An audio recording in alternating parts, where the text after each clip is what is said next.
And Marianne calls him like, it's Mr. Nasty Time, Balki. And speaking of salad, before Balki goes upstairs, he's like, yes, Marianne likes to toss my salad. Like, whoa. Yay. And after the match, Steve, he had a pre-match sig. When you win, when he's basking in victory, woman comes over and lights that post-match cigarette, and I love that. Happened in the 90s. The Attitude Era, they always talk about what came first, what influenced the other. Was it the Hogan turning NWO, or was it the Stone Cold King of the Ring promo? I think it's neither. I really feel like the genesis of it all was ECW, because those guys, they had their attitude transition before either of those other federations did. Sandman, he initially came out as a surfer dude, even with the surfboard, when he initially, because he was the Sandman. Get it? He's the beach guy. And I then wondered why that was his name. I never a very cheesy reason. And then by 94, which we're going to discuss, he's already transitioned to the Zuba pants, t-shirt, cane bashing Sandman. All those other guys, like if you watched one episode of ECW in the early 90s and then you go to WWF and you see Mantar or Dr. Isaac Yankem, or you go to WCW and you see Van Hammer and friggin' Renegade and Dave Sullivan, you'd be like, man, both of these guys are pretty whack. Both of these companies. Where's the blood? These other guys are flipping off like balconies and like making each other bleed. Where's the gutter? And ripping butts, pre-match butts. I mean, it was fantastic. I get what you're saying. And I think, I mean, it had to have some part of it. Because, I mean, you look at their production value and stuff, and it was so, like, limited in viewing. Like, you couldn't just watch ECW. So they did something where they were taking, like, a market share, and they just didn't have, like, the reach of everybody else. So maybe it was that. Like, those other guys saw them and we're like, oh, what are they doing right? And clearly what they were doing right was all that extreme shit. Chairs, tables, flames, blood out the bejesus, hot ladies, barbed wire. Yeah. I don't know if that's correct, Steve, but I want to believe that, and I agree with you. Because I mean, where else would they have gotten it other than, I was gonna say, like, that was kind of the time where just in general in pop culture, like anti-hero type people were becoming more popular than, you know, like a Superman or something, like a Golden Boy type dude. The line was getting blurred. And I feel like they had the vision before Vince or even Eric did, because they figured it out in the early 90s. Whereas Vince and Eric, they didn't start doing this until over halfway through the decade, man.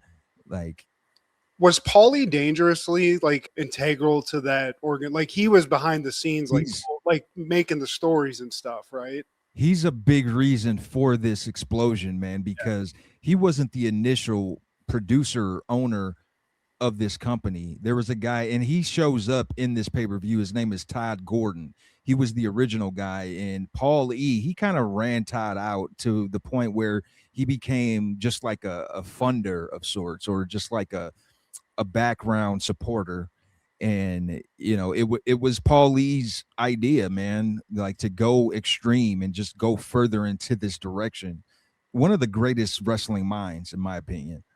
He had a good ass eye for talent too. If you look at like the people that they got and like would come in, like all the, we've talked about a bunch of these guys coming in that were like well-known dudes just in general. Like Jericho shows up. The Road Warriors were in there for a little bit. There's like legends that they got in, and just the dudes that they had that were like their guys, like Sandman and Tommy Dreamer and New Jack.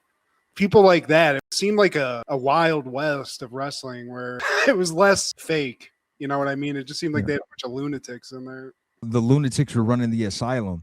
Legendary guys that ended up going to WCW or WWF, they had a sojourn in ECW at some point. You mentioned some of them, and there's also Rey Mysterio, Eddie Guerrero, Chris Benoit, and even Stone Cold. He had a quick visit.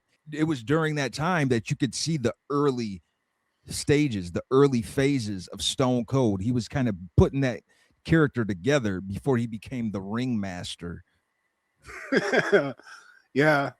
So I don't know if, I mean, let's just put it in the textbook of wrestling, Steve. I agree, because you think about it, and I don't think ECW, I mean, obviously they eventually just got bought out by Vince, but man, for a while it was like this cool, like if you were friends with wrestling fans and then you were like went and watched like WCW, but then they had like an ECW tape, you're like, oh, okay, this guy's super cool.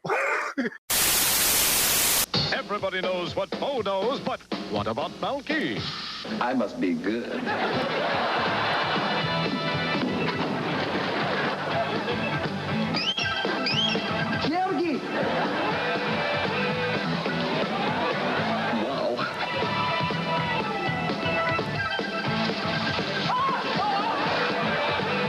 You're not buying this anymore, are you? I'm not even renting it. Perfect Strangers, Friday. Happened in the 90s was streamed before a live studio audience. This is Steve G and Matt G with Happened in the 90s, a show where we talk about what happened in the 90s. So get out your Boys to Men tapes and your Boys in the Hood posters, because sometimes the world looks perfect, nothing to rearrange. Sometimes you just get a feeling like you need some kind of change. No matter what the odds are this time, nothing's gonna stand in my way. This flame in my heart, like a long lost friend, gives every dark street that light at the standing tall On the wings of our dreams, rise and fall. on the wings of our dreams. Rain and thunder, wind and haze, I'm bound for better days. It's my life and my dream, and nothing's gonna stop me now. We know it all, Steve. I honestly, dude, it's up there. It's top 5. Top 5. When I think 90s theme songs, I know this might technically be an 80s show, but this is one of them, dude. This is when they really started doing that good blow and coming up with these awesome songs. Well, today, my friend, we're talking all things July 16th in the 90s. Starting off in 1991, Compton's Most Wanted releases Straight Checking Them. Man, I fucks with Compton's Most Wanted.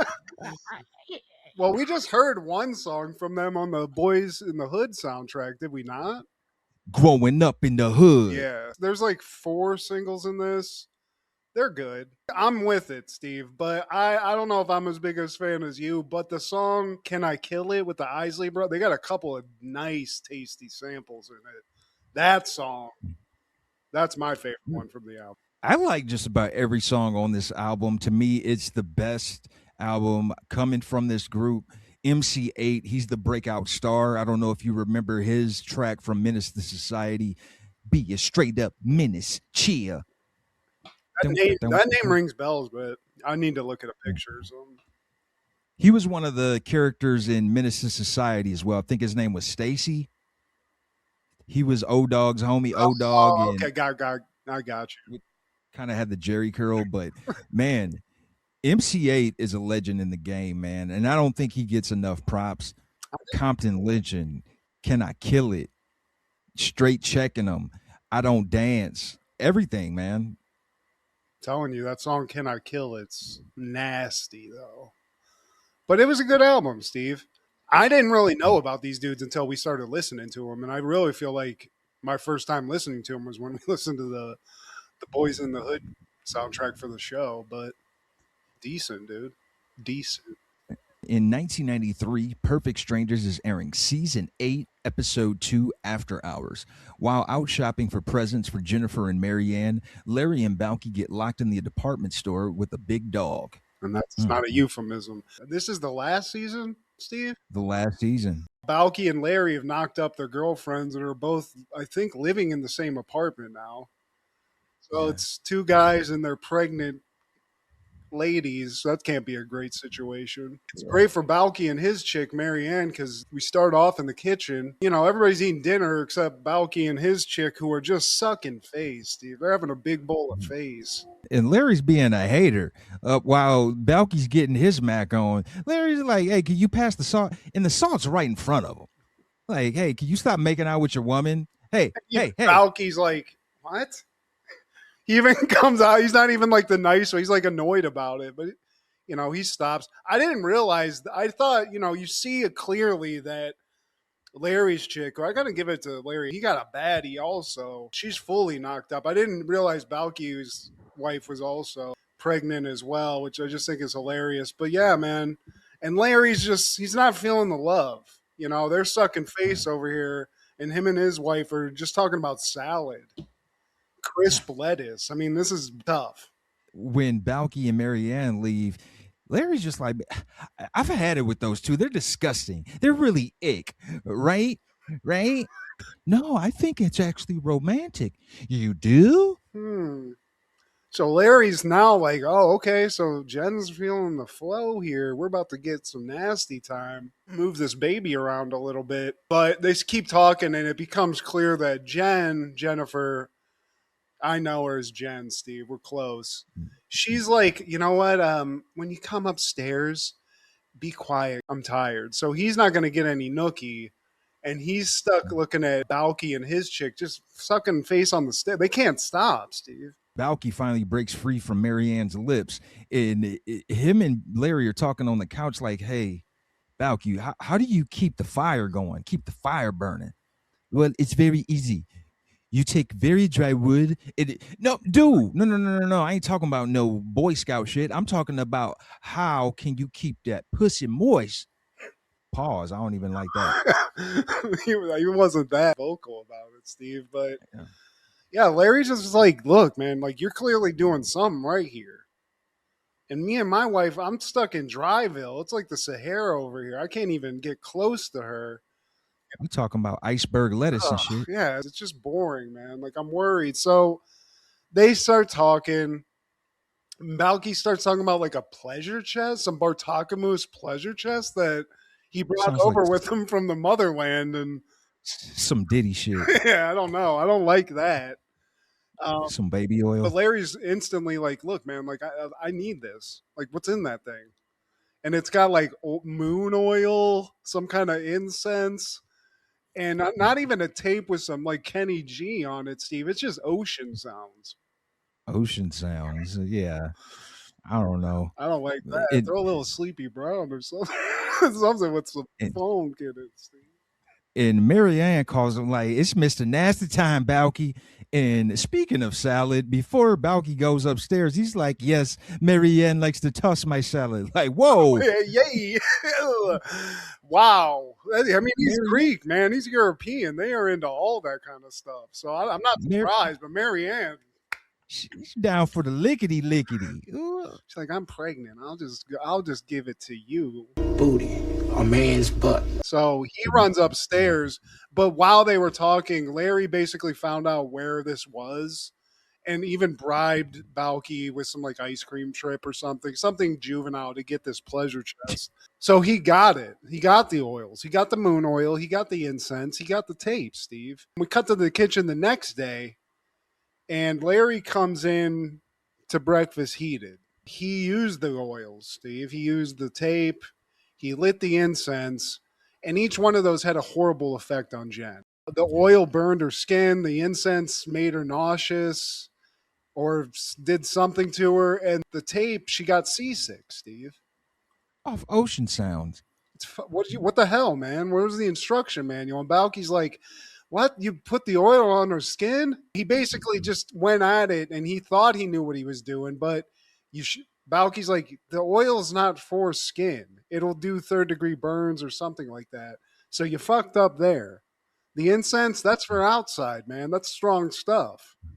That ain't the swap meet incense. That's the real deal. So you messed up there. And then the tape, you never play a tape of ocean sounds to somebody who just ate with a full belly. And your chick's got the fullest of bellies because she's got a kid in there. So what am I supposed to do? You use that pleasure chest You can't go in there just no instructions, Steve. You're going to get burned, just like Jen did, because she comes in looking real rough. Yeah, looking like the Stankonia album cover. Jenny hates you, my boy. She's coming out looking rashed out, looking like she got Noxzema on her face, on her forearms. Larry's like, man, look, I got to get out of this hole. You know what? I'm going to get my girl a gift. You want to roll with me? Balki already had plans, man. I like the way she tossed my salad. So Marianne, she getting a couple gifts. Yeah, she gets 3 gifts for that. So we cut to Peterman, Steve. It's a mall department store. They got a little everything. It's Dillard's. Larry and Balki are looking around. They're in the sporting goods section, and Larry just can't find anything, man. He's looking for that perfect gift to get those fires burning again, you know? Probably not a sports department. That's maybe some skis for his pregnant wife. That'll get her in the I'm gonna get this bitch a tennis ball. That'll get her going. Anything from REI will make her just moist. Balki, though, he's also looking for something special because he keeps celebrating these weird anniversaries. You know, he was celebrating an anniversary at dinner for something, like a first time that they said the same thing at the same time. It's the first anniversary of the first time they got caught in the rain and their hair got all wet and stringy. And when they dried their hair, they got stuck under the steering wheel of the car, Steve. But that's the anniversary. Yeah, Balki's a exhibitionist.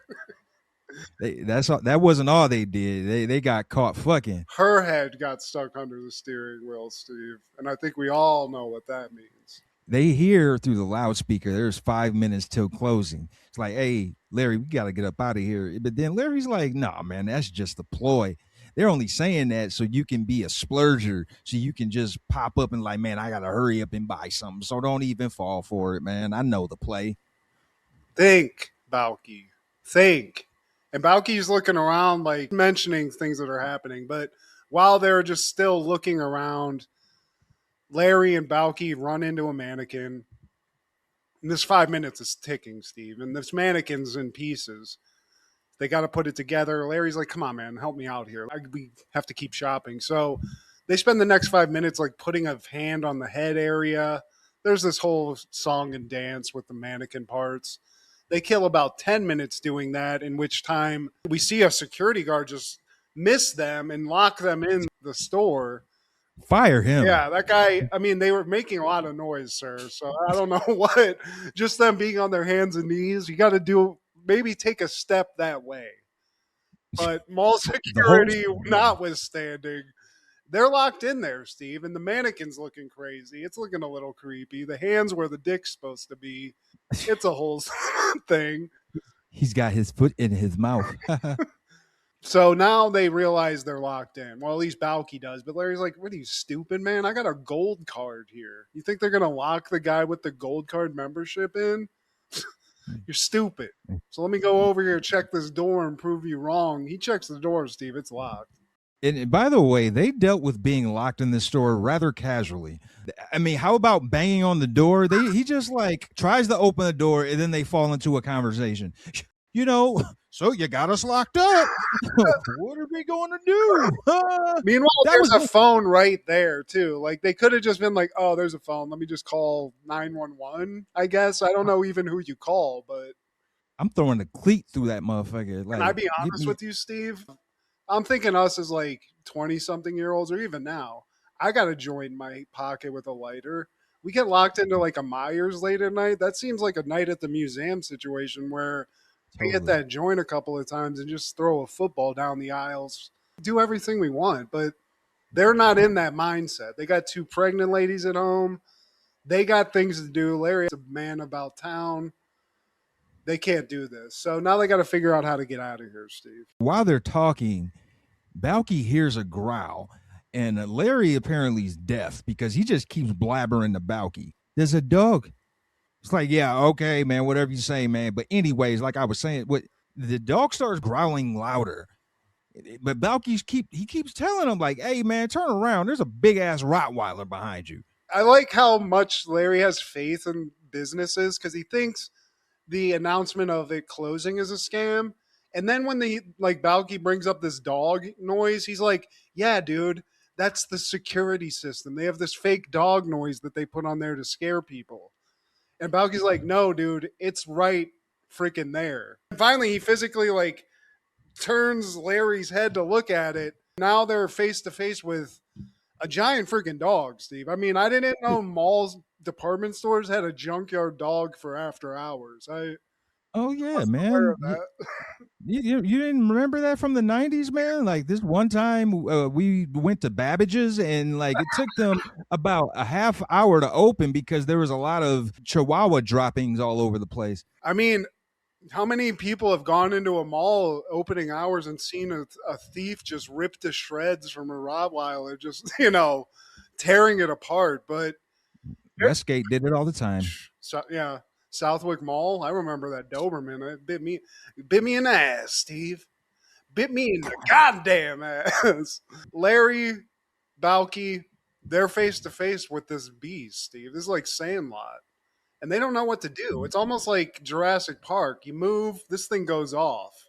So they're just kind of like stuck in the spot. The dog is just like eyeing his food, I guess. It's not doing anything for like 5 minutes. It's just staring at him. They're just standing there. If I saw a Rottweiler that size, and I don't know if you noticed that dog's grill, it was just out. The teeth were out, just ready to bite. It had shit. a spike collar too. So the owner wants you to know it's not fucking around. And I don't like when a dog's got all that spittle on the corner of its mouth. It was ready to go, Steve. It was pre-moistened. Yeah, exactly. It got into the CKY2K or whatever, the CK1 cologne, and it went off. They're stuck.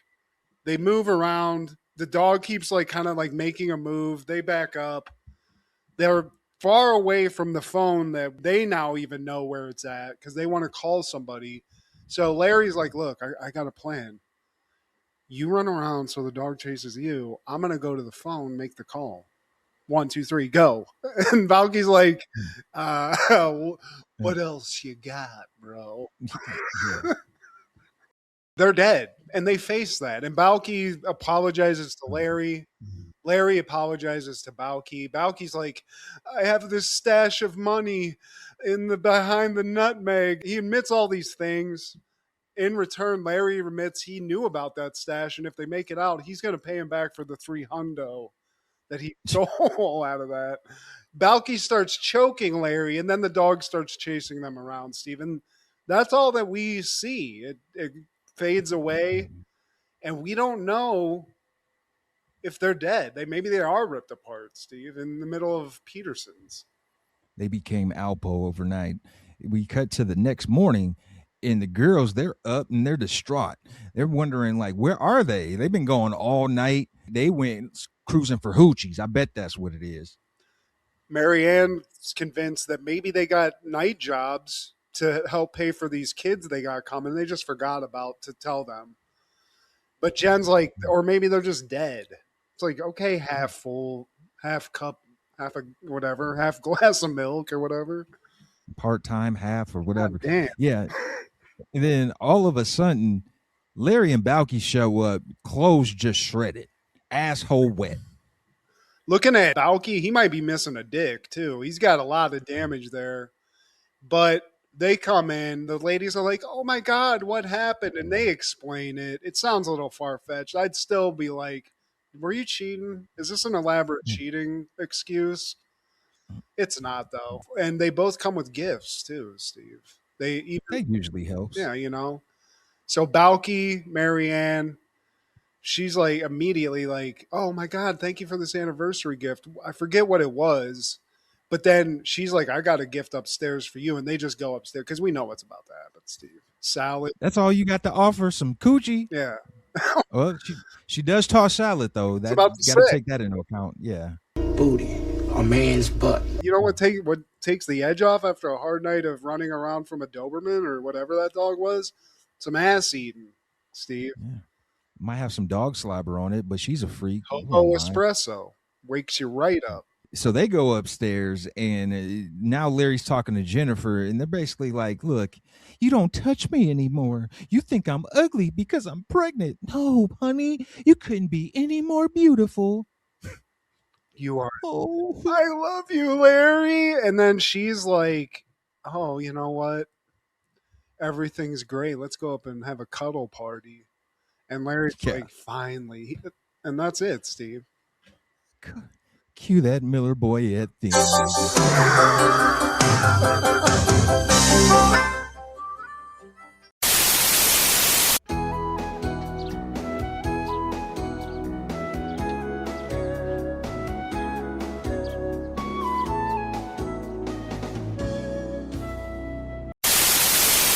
Also in 1993, Free Willy premieres. When a boy learns that a beloved killer whale is to be killed by the aquarium owners, the boy risks everything to free the whale. Directed by Simon Windsor, starring Jason James Richter, Lori Petty, Jane Atkinson, August Schellenberg, and Michael Madsen. Love seeing Mike Madsen and Lori Petty playing just normal people, Steve. Good people. Yeah. Not Tank Girl or a guy cutting a cop's ear off. Yeah. I never really dug this movie as a kid. I don't know. I don't know why. It got me. I watched it. And it makes you tear up. It tugs at your heartstrings, you know. It's especially when all of like the stuff where Willie gets really agitated when people are like clapping. I was like, stop it. Stop it. You're making him mad. It got me, but this was never like a huge thing in my life as a kid though. I remember my friends loving this movie. And I'm pretty sure it had a Michael Jackson song on the soundtrack, if I'm not mistaken. The soundtrack is fire. It's got Michael Jackson, New Kids on the Block, and SWV. Be right here. No fear. Have no fear. Maybe that's why they got a little young black and white kid doing playing instruments in the music video. I was like, why do they got kids in this? They're like fishing at a beach. I guess that's why. It was a theme. It was a song on Free Willy. I just figured it out. Also in 1993, Hocus Pocus premieres. A teenage boy named Max and his little sister move to Salem, where he struggles to fit in before awakening a trio of diabolical witches that were executed in the 17th century. Directed by Kenny Ortega, starring Bette Midler, Sarah Jessica Parker, Kathy Najimy, Omri Katz, Thora Birch, and Vanessa Shaw. I'm not going to be too negative, Steve. This is about giving things flowers, but I will say if I'm watching a movie like this, a Halloween like kid comedy, I'm watching Ernest Scared Stupid. And that's where I'm going to stop. You know, this isn't my thing. You said you love this in a group chat, so I'd like to hear about you loving this. It's just a fun movie, man. It's great background. Saturday afternoon, you're doing chores. You know, you see a sexy Sarah Jessica Parker. I don't care. I like me a big schnoz broad. And then it's been a minute since I do the Waka Waka, and I just couldn't help but think about Kathy Najimy's big breasts, just trying to fill up that bustier. Yeah, I said it. Well, I would say like that aged great because Kathy Najimy has aged like a fine wine. I would say I don't know what Sarah Jessica Parker looks like at this point, but she's looking good. Kathy is. I'm saying. Early 90s Sarah Jessica Parker? Yeah, man. I don't know what the whole Matthew Broderick thing's about, but hey, man, pop your collar, player. Chick that the kid has a crush on, right? The rich girl. Is that the girl from Ladybugs? She was in Ladybugs, dude. She was. The crush in that. So she kind of leveled up in the 90s. The Meg Ryan of teenagers and preteens, I guess. She's love interest in Hocus Pocus. She's love interest in 310 Yuma, or whatever the hell. She's always the attainable, just like hottie, you know, like that you can just go into a new town. I like that they're calling this kid Hollywood and stuff. He's from LA and he moves to Salem, Massachusetts, and everybody's like, "Oh, Hollywood, big Nikes, Hollywood." Hollywood over here. I can't do a Bostonian, but I did not like the bully who looked like he was 36. I did not like him. Like, you look too old. Shame on you, casting directors. You couldn't find an actual kid. This kid looks like he has kids. Yeah, he looks like somebody who definitely did January 6th. but he looks a little slow too. You remember in South Park when there was Mimsy, and he looks like the Mimsy. Mimsy. He's just like the slow kid. He got held back 7 times, The other man. guy's a douche too. The one with the blonde hair and the leather jacket. It's like, come on. Yeah. The Budnick looking. What do you, the cool Italian chick that came to the Bayside? They just took the dude's kicks. Oh, yeah. We're just bullying you because that's our thing. We bully. Give me your shoes. Let me try them on. I need them because I got gout. I'm 55. I need comfortable shoes. Man, I'm going to trade it in for my heart medicine. That was my only gripe with this movie, man. Bette Midler did her thing. And I know you said she grinds your gears for whatever reason. I don't know. I don't know, man. I think I maybe got in trouble as a kid to a Bette Midler movie or a song in the background. And for whatever reason, she's one person, whenever I see she's in a movie, I'm just like, let's find something else to watch, you know? Oh. And I'm sorry, Bette, you're a joy. You're the voice of a generation. It's just not my thing. Legendary, man. That following year, 1994, ECW is airing Heatwave 94, The Battle for the Future, at the infamous ECW Arena in Philadelphia, effing Pennsylvania. Philly, have a cheesesteak, go see ECW on a night. What a night.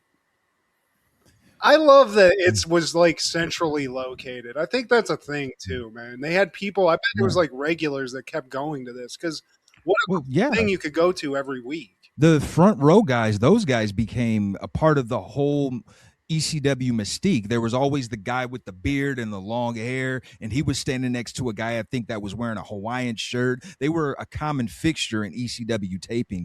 I've said this before, but the crowd, I swear, the crowd added so much. They were a part of the ECW experience, man. The chanting, influential to a lot of live sports fandom. Like you're at a game and you hear ref you suck, or bullshit. I really feel like ECW, their lore had something to do with that.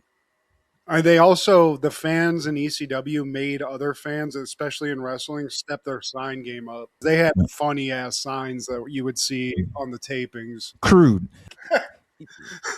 It's just a penis going in Hulk Hogan's mouth, and it's fantastic. They had their transition in, like, as you could see in this supercard, Taz. He's not Taz like, man, I'll choke your ass out, Taz. He's like a spoof of Tasmanian Devil, the Looney Tune character. He doesn't speak. All he talks is ooga booga. He's like from the jungle and shit. Like, so that's that early 90s cartoony shit. Wasn't he called Tasmaniac? The Tasmaniac, yes. Yeah, his hair was crazy.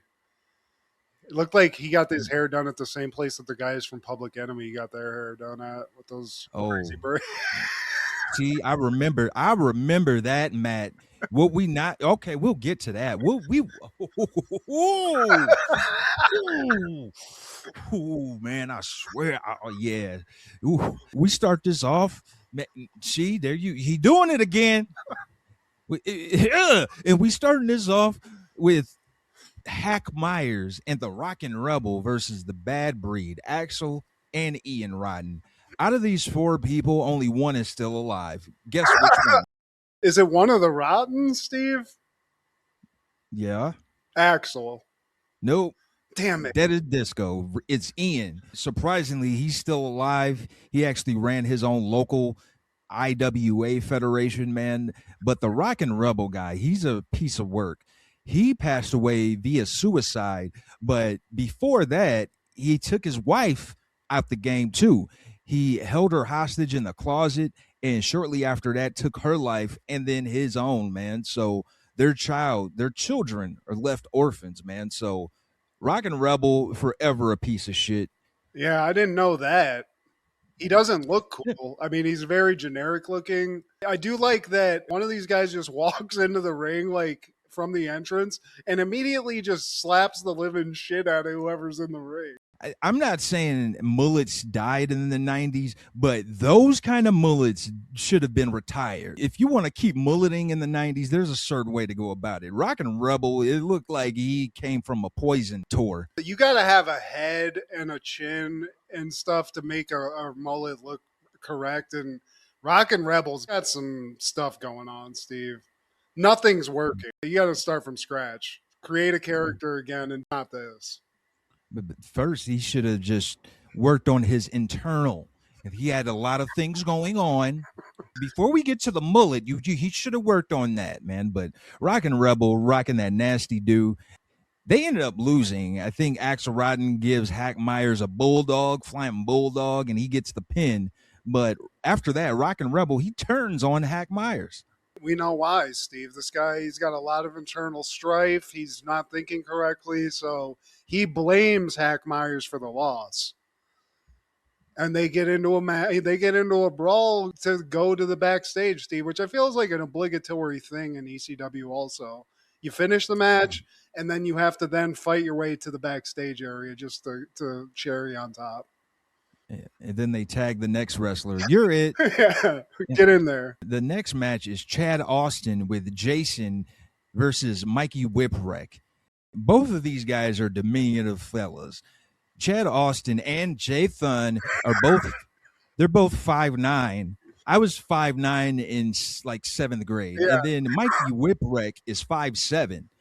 He looks just like a dude that came in off the street. I mean, and I feel like that's what his character is. Like, he's just a guy, like a townie.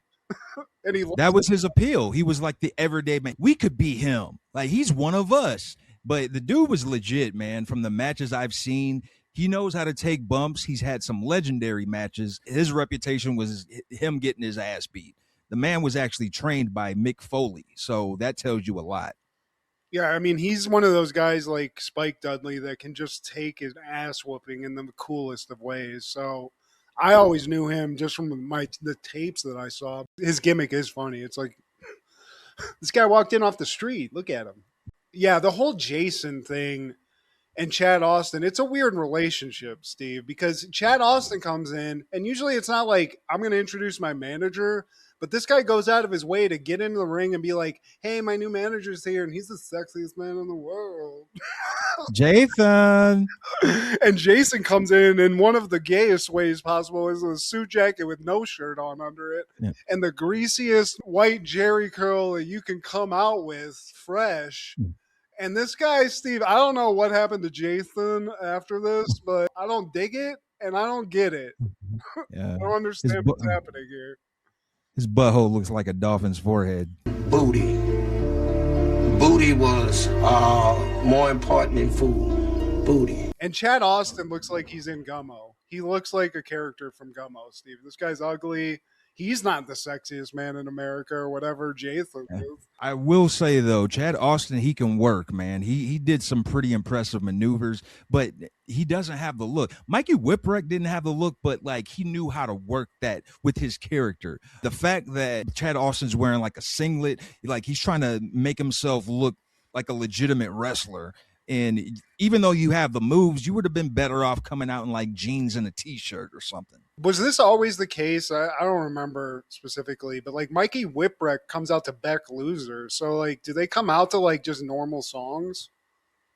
All of them? Or was that just like singular to some dudes? That was always my thing with ECW, man. Like, they used trademark copywritten music, and they got away with it because they were kind of the underground company, whereas like a lot of those record execs, they probably didn't blip on their radar, basically. Yeah, because somebody else comes out to like Even Flow. Is that Tommy Dreamer? Who is that? It might have been Tommy Dreamer. Yeah, I just thought that was cool. This is a confusing match. This match, we get some cool moves.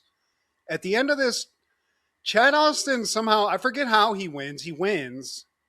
And then he gets up, takes the mic from the announcer, and is like, hey, guys, I cheated. I used brass knuckles to win this match. That's not cool. This guy should still be champion. He didn't do that. One, he didn't use brass knuckles. They were never brought in. Yeah. Just had them there, never used them. And everyone's sitting there scratching in their fucking head, including Jathan, because he's like, buddy, what are you doing? Like, that's our belt now. But Mikey Whipwreck gets the belt back, but then they just start whooping his ass. It just doesn't make any sense. Yeah, the whole thing was convoluted. Like, you got the belt, but then you throw it back to dude, and then y'all proceed to beat his ass. Joey Styles mentioned something at the end where he said that Chad Austin hated the audience so much that he didn't want them to have the satisfaction of seeing him win the belt, so he gave the belt back. That was Joey Styles' expert opinion, which still makes absolutely no fucking sense. Just a weird end of match. It could have been a fine match, but it was just like then 10 minutes of like, what the fuck? Yeah. No matter how you dress it, just it just the guy a couple of times because it allows Jason to throw a couple of moves on him, Steve. And then in the next match, we have Stevie Richards with Angel versus Tommy Dreamer. Now, Stevie Richards' mullet, you know what? I respect it. It's got symmetry. It's got flow. It's got length. Something majestic about it. I mean, the one that we were talking, the Rockin Rebel had like blonde. It was just gross doll hair. This is more of a flowing mane, like a lion's mane. And we love Stevie Richards, Steve. I think we can both say that. The guy's a legend. Still funny as fuck, too. He has a cool podcast. Yeah. Yeah. Also, shout out, hey, Angel, what's up? Angel, she's dark. She's nice. Pale. I like that. Yeah. But Tommy Dreamer, and this is another early character transition, man. Like, I don't know what his thing was. He's dressed like a male stripper. He's just it looks like he's just bouncer at a gay strip club, Steve. It's weird. Shirtless with fucking suspenders, leather suspenders. It's just odd. These days, he's known as the innovator of violence. So clearly, this was before his extreme days. He hadn't started innovating yet. You know, he was just innovating fashion. I don't know what he was doing with those suspenders, man. And it's a pretty short match because Tommy Dreamer, he wins by submission, and then he throws Stevie out of the ring, gets on the mic, he calls out Shane Douglas and Sabu. He wants that title. He wants a shot at that title. Mr. Franchise, Shane Douglas, he comes out. He's like, man, F you. You get your shot when you get your shot. Hey, Mr. Hughes, do my light work. So, Mr. Curtis Hughes, Mr. Mean Mug. He looks like a bad guy in an 80s drug movies, Steve. He's definitely the guy behind the guy. The henchman. Exactly. And that's what he does with Shane. He's the henchman.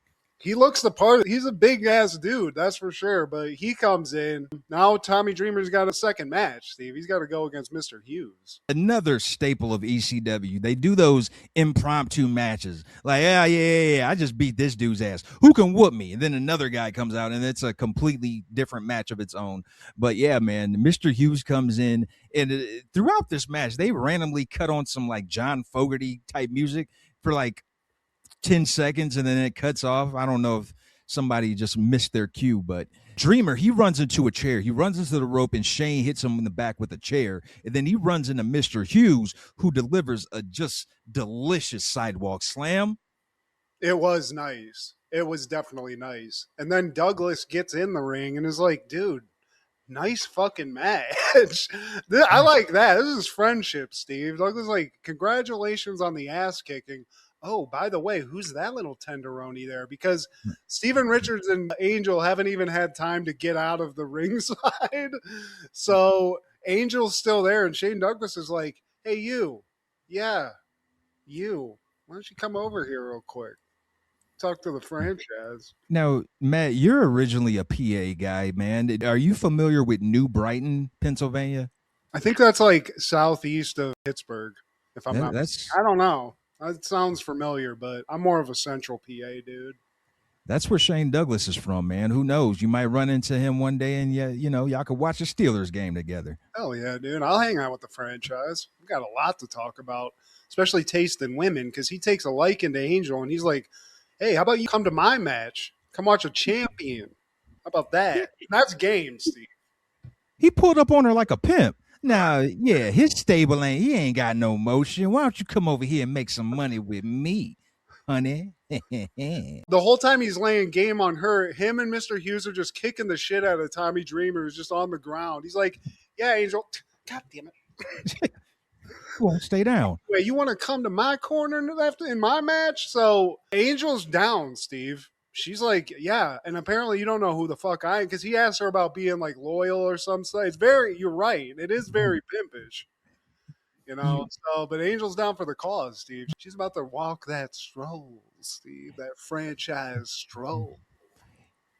You know how to get down for your man, huh? And the next match is the Pitbulls. Pitbull number 1, Pitbull number 2 with Jathan versus the Tasmaniac. And they promote it, or they put up the card that it's going to be Tasmaniac and a mystery tag partner. I like how business like this gets, because the Pitbulls come out and they're on leashes. So it's all very like crazy Fight Club. And then some voice comes in like, we've had some travel issues and there's nobody here. So this match is canceled. Sorry about that. And then the Tasmaniac shows up, and I think they're playing maybe Nirvana. Yeah, but I was like just shocked to see. I didn't know about Tasmaniac, Steve. Taz was one of my favorite guys in ECW because he was just cool, but this was not cool. He doesn't really get to do too much because he just gets the shit stomped out of him. There's like a good 3 minutes where the Pitbulls are just taking turns holding him on the ground and kicking him, and he never fully like lays down. He's just constantly like in doggy style. You know, it's weird. And randomly, Hack Meyers and Mr. Hughes show up in the aisle having a fight. Like, y'all didn't even have a match. How did this beef start? I mentioned like sort of the low budget of this. They only have one camera, so a lot of this stuff is happening and you're not even seeing it. And Joey Styles is nowhere. Like, I don't know if he had to take a piss, but he's not announcing anything. So we're just watching it, and then like the camera comes over and Mr. Hughes like something. Maybe it's like, I don't know what happened with those two dudes. Yeah, you got to give Joey some grace. He's rocking the 1s, 2s, and 3s, man. And, oh my God. One of the goats. Shit. Yeah, Rockin' Rebel's whole ass, he's just out there. And then after that, 911 comes out. He's the one that just breaks up the bullshit. He just comes out and choke slams motherfuckers. But not this time, because 911, he gets jumped. And Taz, he's getting jumped. It's just craziness going on. Then all of a sudden, Sabu pops out, and things really get nasty. Get real nasty. He's going to jump off a couple of chairs. He's going to slam a chair into somebody and maybe do a leg drop. It's the whole thing, Steve. Exactly. But this is a confusing mess. Much like the ending of that other match where you're just like, what the fuck happened here? What's going on? It was entertaining, though. I will say that. There was a lot of fun to be had. But he's my favorite of all time in ECW, man. Like, I don't think his character's ever been different. It's always just been the Middle Eastern, whatever. Like, he doesn't speak. He just comes in. He's the genocidal, homicidal, suicidal maniac. I think Rob Van Dam's probably my all-time for ECW, but there's a lot of people that are neck and neck, including one of the people in the next match, the Sandman, Steve. We got a little gimmick match coming up. Sandman versus Iron Man Tommy Cairo, who I've never heard of, in a damn kendo stick match. Yeah. Why would you go up against Sandman in a kendo stick match? I don't know anybody who's an expert in it other than him. And can't forget, he's accompanied by Woman, a.k.a. Nancy Benoit. So fine. And Tommy Cairo, he's accompanied by Peaches, who was Sandman's real wife at the time. And I think there's some, joke in this match, because I think Tommy Cairo says that Sandman owes him money because he fucked his wife, or I forget what some weird thing that I read on the internet. But, I mean, this is pretty much what you'd expect. These guys got kendo sticks. It takes a while for it to ramp up, which I was like, okay, I'm going to fast forward through all this bullshit where they're just chasing each other around a little bit outside the ring. And quick shout out, because I love Sandman because he has an obligatory pre-match cigarette that he always has to smoke. And it's glorious, Steve. It's how I wish in my 20s I wanted to live my life. Yeah. Everything I do. Think he's smoking Parliaments? Nah, dude. That's a straight cowboy killer, bro. That's a Marlboro Red, just deep burn on that lungs. He's totally a cowboy, Red. And most of this match is Sandman getting his ass beat with the cane. Yeah, I mean, he takes a beating. The match is over with. This motherfucker has blood. He's got blood, it looks like, coming out of his belly button. He got his ass whooped so hard. But he gets to go home to woman, Steve. So, and he gets the win by, you guessed it, just beating the shit out of Tommy Cairo with that cane. And after the match, Steve, he had a pre-match sig. When you win, when he's basking in victory, woman comes over and lights that post-match cigarette, and I love that. That turned me on, actually. I got a little chubby right now. Just very accentuating. And Sabu busts through a wall, and Paulie, like, whoa. Paulie, he tries to stop him. 911 comes out. He tries to stop him, but I guess he's got a match with Shane Douglas with Mr. Hughes and Angel now. This is for the heavyweight championship. It's the match to determine which man was the future of professional wrestling, Steve. Of professional wrestling. That's stakes. Fuck a champion. You're the future of professional. And even Shane Douglas earlier, when he was on the mic beating Tommy Dreamer, called out like Hulk Hogan, a bunch of people. He's like, these people aren't the fucking future of wrestling. I am. Yeah. I mean, I don't like his boot little fringe shit, but other than that, Shane Douglas is a badass. So he's in here, Steve. This is a decent ass match. This is unheard of at the time when a performer in one company is actually acknowledging other people in other companies. Vince did not want you doing that. And Eric, he would eventually do that to his detriment. But that's what made this fucking cool, because they would do that every so often, and the crowd would too. And beefing is always the best of. Everybody enjoys it, man. Rap beefs, all that shit. It's just it gets you into it. So it was fucking cool. And I think both these guys are also in the Hall of Fame of ECW. I mean, these guys are legends, but I can't think of anything like crazy other than just like the normal Sabu shit that happened. But I enjoyed the match. The lights go out. This is so low budget, but that's what we appreciate about ECW. Like, I don't know if somebody just hit a switch accidentally, like their back was on the wall. Like, oh shit. Some security guards like, oh fuck, man. Like, what is that? I hope that didn't do anything. Oh, nothing to see here, guys. Hey, I gotta go shit. Anywho, so once the lights come back on, the match is still happening. Sabu starts bringing shit in at one point. He always has a chair. He brings a table out and like kind of like sets it up against the outside barrier.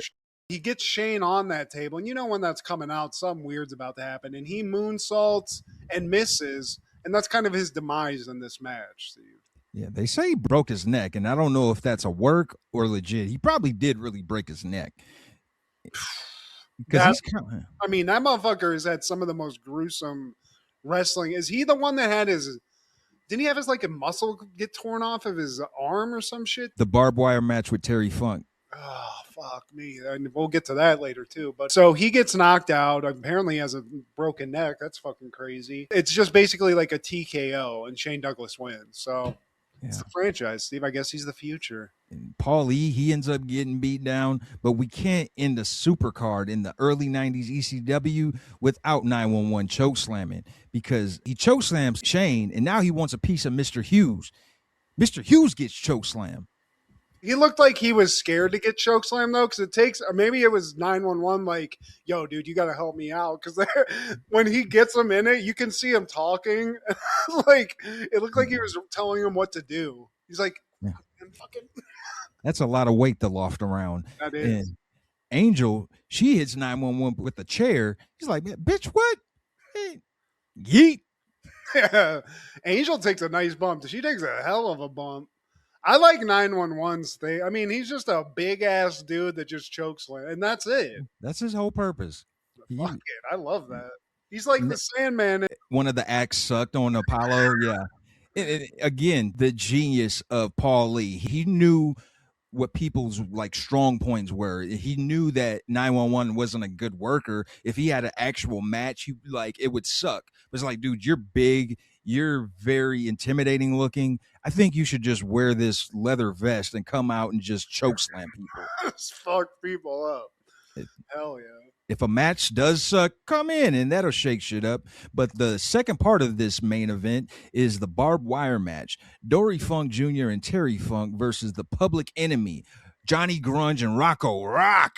Hey, ho, hey, oh, yeah. Yes, I love me some Public Enemy, man. And I'm sick of the hatred. I'm sick of the vitriol. I'll tell you one thing, man. They come in rocking like 8 layers of clothes so they don't get fucking barbed wired up. And they come out to Onyx. Slam! Da, da, da. Come on. Is that not hard? That is cool, but I mean, it's Rocco Rock and Johnny Grunge. They can put on a match, man. So they come out, and they're from South Central LA, even though they're not. But for this storyline, they're from South Central LA. But they start the match off at the top of the Eagles Nest because I guess they just don't want no parts of them crazy Funk brothers. And I don't blame them, dude. These motherfuckers are crazy, and this is a good match. And I don't know if this was something that happened a lot. Is this the time? Because you see a lot of ECW montages and collections where people are throwing chairs into the ring. Is this the one? Because this one was crazy, dude. This one was crazy, but the one you're talking about had Mick Foley in it, and that was Public Enemy. It was Public Enemy in that one, man, but it was them versus Terry Funk and Cactus Jack at the time. Well, at one point, he's like, throw me some damn chairs. And Philadelphia complies, Steve, with every chair in the arena. To the point where somebody gets on the thing and is like, if you don't stop throwing chairs, we will close down. We will stop this. No, you won't, because we eat that stuff up. And I got to say, Terry Funk pile drivers, it's just something about them that make them look off. It's like he's pulling on you. It's a different kind of pile driver. Like he's pulling on like your pants, and then he's like driving you in. It's one like smooth motion where Terry Funk's not a smooth guy. He's always been old and just clunky. But yeah, you're right. He perfected that. And I mean, he perfected this kind of match because this is his fucking forte. This has to be a fucking hell of a life where you got to get ready to get torn to shit in a match, like in front of a bunch of people. And I guess Terry Funk just loves pain, Steve. This guy's a masochist. Have you ever tried to climb a barbed wire fence? I tried to climb over a barbed wire fence like on a farm that was like waist high when I was fat and got caught up on it just a little bit, Steve. And it was a nightmare for my fat ass. I can't imagine doing what these guys are doing. It's impossible to clear a barbed wire fence without getting snagged. I tried my best, man, and every time I catch one of those barbs. So to have the whole ring surrounded by barbed wire, everything was just down by the end of this match. Like those barbed wires were torn. Well, they eventually, like when Public Enemy wins this, which they do, I mean, Terry Funk is wrapped in all of the barbed wire. They just lay on him. He's wrapped in barbed wire. He's been hit with 5 chairs, slammed on chairs, and he gets up. He can't even get out of the fucking barbed wire, Steve. Yeah, I don't know that he ever did. I think they had to get him back and like cut it off of him because he was trying to like pull it off like a wet t-shirt and it wasn't coming, Steve. So pause. Terry Funk is 50 in this match. Dory Funk Jr. is 53. We're going to whoop your ass in a tax and salt match. Can this motherfucker just have a regular match, Steve? He used to. I think in the 90s, he was just like, oh, man, throw me some tacks. Throw me a hammer. We got loser has to drink spoiled milk match. It's always something weird. Chainsaw your nuts on a pole match. You have to do my divorce match. But yeah, I mean, this is a bloody mess. This is how you want an ECW pay-per-view to end. A guy wrapped in barbed wire bleeding profusely. It's fantastic. Oh my God! In that following year, 1995, WCW was airing Bash at the Beach 95 at the Huntington Beach in California. Yeah. I will say, I saw Chris Kanyon was on this. Slowly started to remember this guy. Dig me some Chris Kanyons. He was in it, but he didn't have a match. And it's sad how his life ended, man, because he was a closeted gay man for years. And once Vince bought the territories, he joined WWF and he was hardly used. And the explanation that he gave was it's because of his sexuality. And that's crazy because, man, I was like watching his WCW stuff where he used to wear that like green Skeletor outfit, and he would do the craziest fucking moves, man. He said innovator of violence or whatever for ECW, but he was doing some pretty innovative stuff with like crazy suplexes and leg drops and all kinds of kicks and shit. I didn't know that about him though. I didn't know about his like, I guess, hidden sexual proclivities. And he blamed his lack of success in WWF to him being a homosexual. But there's a viral clip of him being on the Howard Stern show, and he talked about it. He was released from the company, and he was just sharing his testimony. Ric Flair calls in. He was like, "You just weren't a good worker, man. Like the reason it didn't work is because you weren't good." And that couldn't be any further from the truth. As you're watching that interview, you could just see Chris Canyon's heart just sink, man. He's listening to his hero tell him this. Ric Flair's a piece of shit, by the way. Yeah, I think we've all come to know. Unfortunately, like all of the guys that we used to think were cool were all just gigantic assholes, but it is what it is, Steve. Shout out Chris Canyon. Rest in peace. I didn't know that. That sucks. And this card, this is the one that Baywatch used for that Hulk Hogan, Macho Man, Vader, Kevin Sullivan episode. The main event was a part of that episode where Vader faced Hulk Hogan in a steel cage match. There's just not a lot of good matches in this, Steve. I'm not seeing anything. I didn't know Kamala was a WCW thing as well. I thought that was just a WWF thing, but him and Jim Duggan, if they're wrestling each other, that's mid-card. That's not great. And these are recycled matches from the previous WCW event we covered, Great American Bash, because, again, it's Sting versus Ming. Diamond Dallas Page, he's facing Dave Sullivan. It's not an arm wrestling match, but it's an actual match. We got Booker T and Stevie Ray versus the Royal Robert Earl Eaton and Lord Steven Regal and the Nasty Boys in a three-way match. You got Randy Savage versus Ric Flair again, and then the Hogan versus Vader.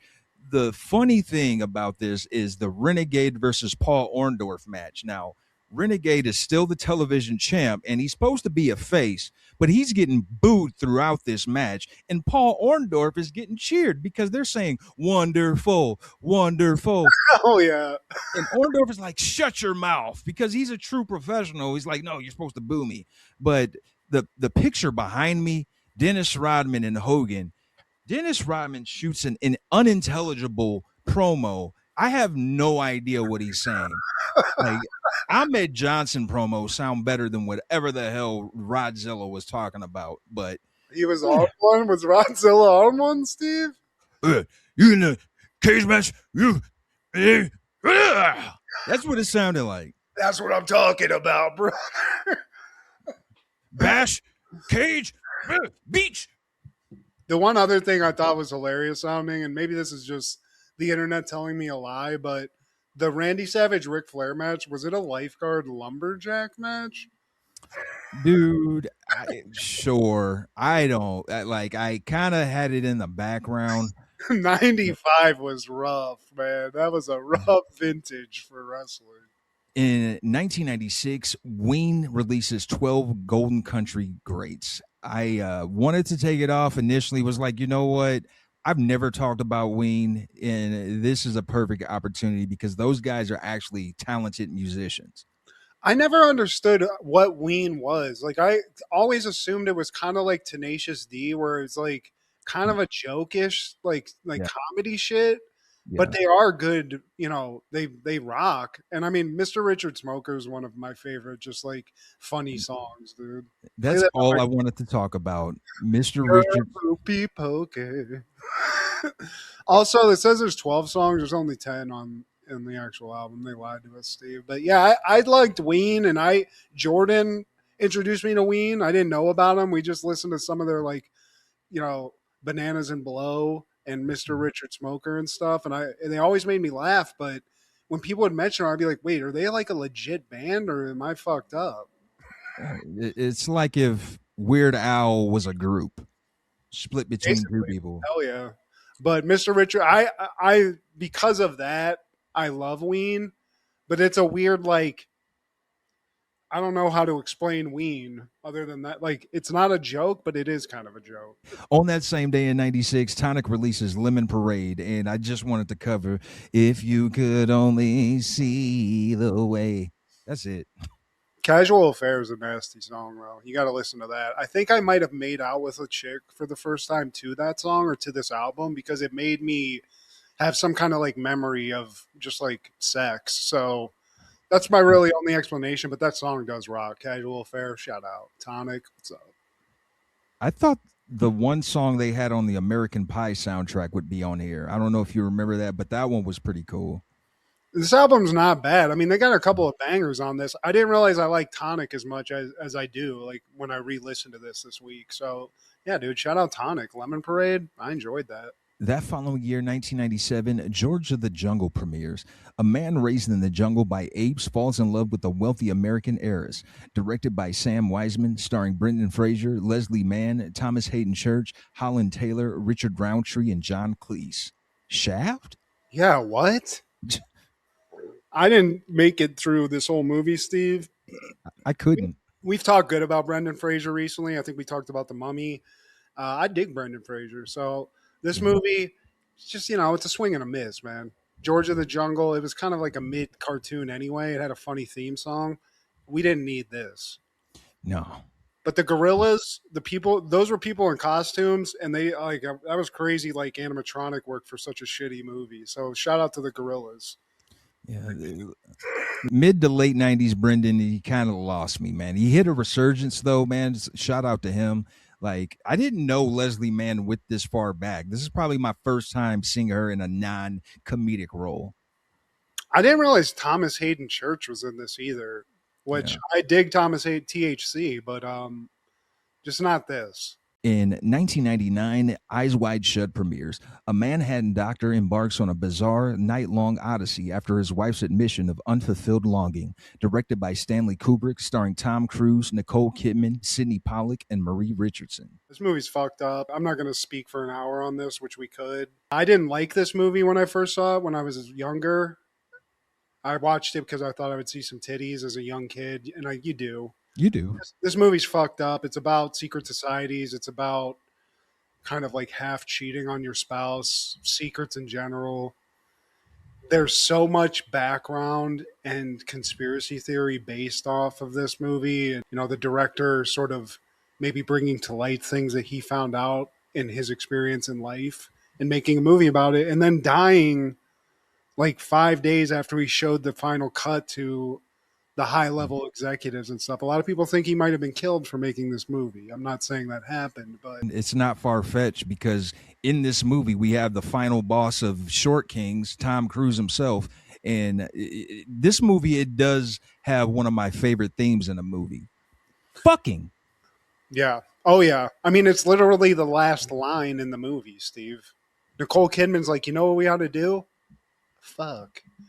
But in the background, while she's saying that, her daughter's being led away by two gentlemen that, if you look on the internet, everyone says that they sacrificed their daughter so that they didn't have any repercussions from Tom Cruise getting found out in that weird satanic ritual thing that they were doing. There's a lot of very crazy speculation on this movie. Some people think all that stuff, like the whole ceremony, is a dream.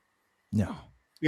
A lot of people think that, but the guy who I just dug in this movie, and I just found it interesting because he's a director, but that Sidney Pollack dude plays a fucking crazy scumbag in this so well, like an evil rich dude. Is that chick ODs in his place and stuff, and then eventually dies, and he's like, just fucking hooker, dude.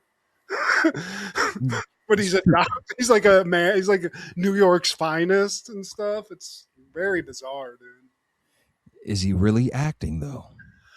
Well, a lot of people think he's the guy in the red outfit in the ceremony, and that he kind of like orchestrates the whole thing. There's a lot to do. I didn't like this movie when I first saw it. I did watch this in full again because I watched a bunch of videos about it and was like, man, I want to see if like I'm seeing all this.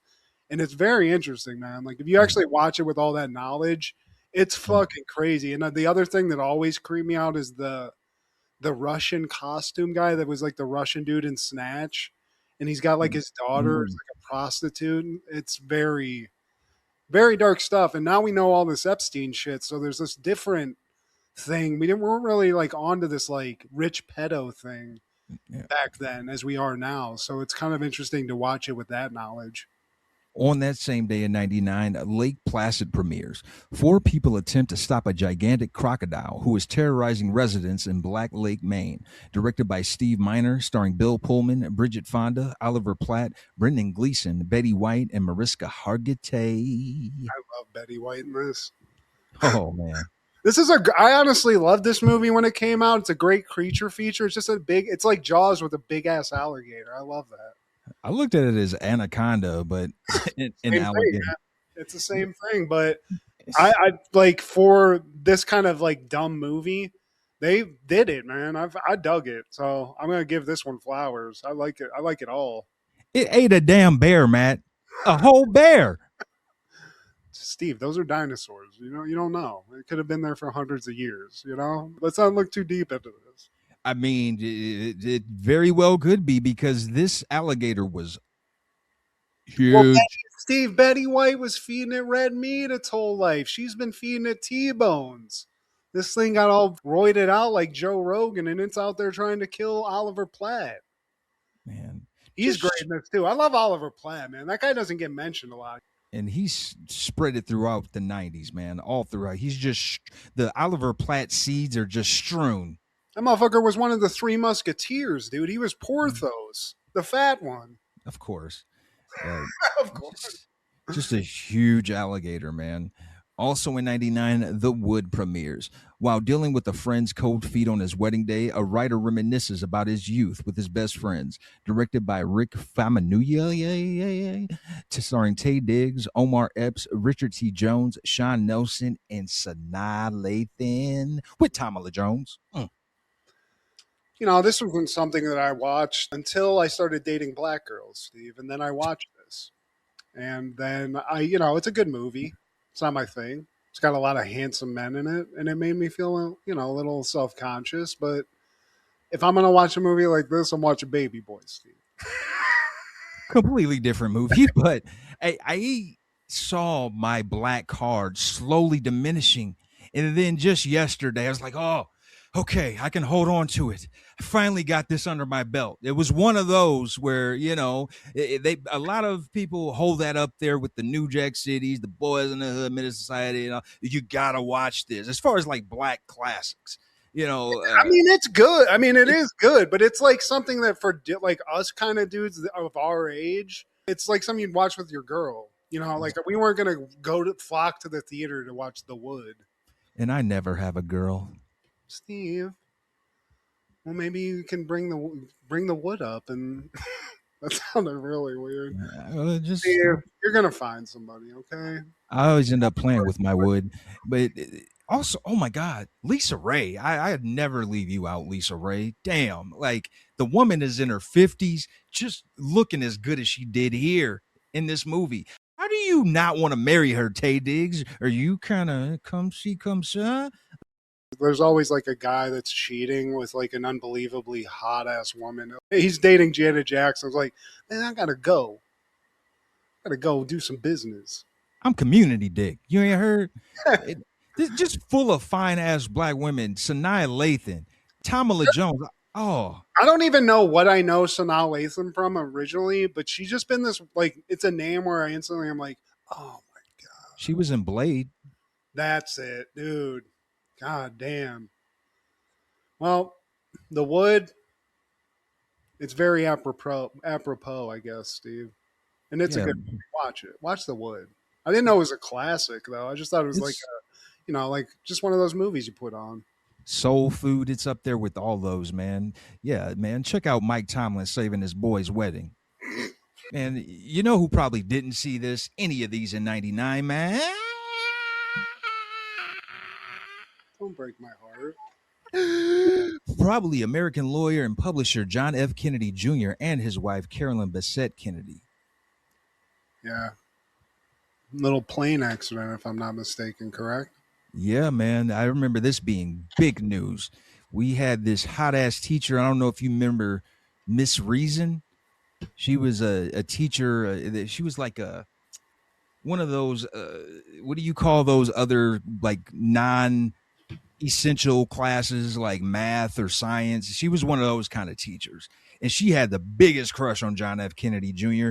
Like for, I don't know, days, weeks, the whole mood in the class just was sour. Well, I mean, there's a lot of conspiracy about that too, because I think he was about to run for office, and then eventually, after he died, Hillary Clinton got his seat or whatever. So, Ooh. you know, that Clinton, the blood on those hands, it goes back pretty far, Steve. They got a pretty big body count allegedly, but I don't know. I mean, this was huge for everybody, man. I mean, John F. Kennedy Jr. was the little boy in that photo saluting his father's grave at the funeral. So like that's an iconic historic photo just in general. And then everybody watched that dude grow up, and he was the Kennedy. He was handsome. He was like, people loved him just like his dad. And then, yeah, man, I mean, I don't remember, like, he was like flying like one of those like Cessna airplanes or something. And it just went into the ocean, I think. And yeah, definitely a moment in history, man. Like it really put a sour mood on the America, man, because a lot of people, like you said, man, they really rock with, of all the Kennedys, man, you know, his dad had gone, and it was like, man, you're the next in line.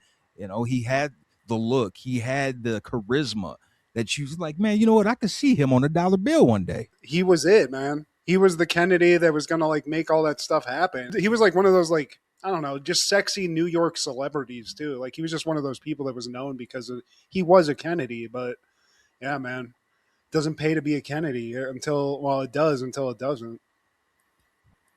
What are your callbacks this week? Well, just going through stuff. I'm just real quick. I found some things. These don't exist anymore, and I just think it was cool. Do you remember video games like this, Steve? I totally do. Ninja Gaiden. Well, this is Ninja Turtles 2 and 3. These, you know, kids, you got switches. You got basically, you can play a regular video game in the palm of your hand. Back in the day, if you had to go on a car trip, you couldn't play Nintendo. You had to play shit like this.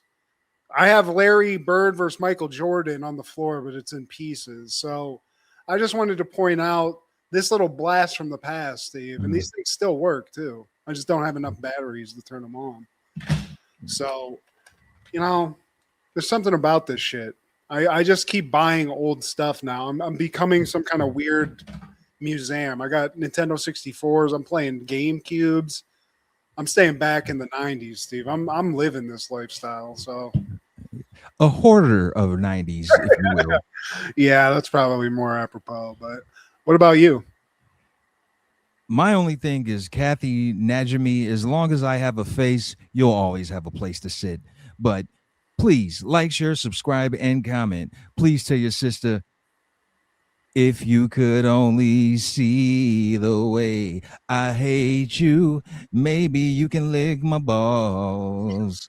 And check out Food Show Fanatics as well as Crushgasm, our guy Clark the Shark on Podcast, and Wrestling with Ronzilla on TikTok. This is Steve G and Mad G. Happened in the 90s. Matt was the fat kid, Steve was the black kid.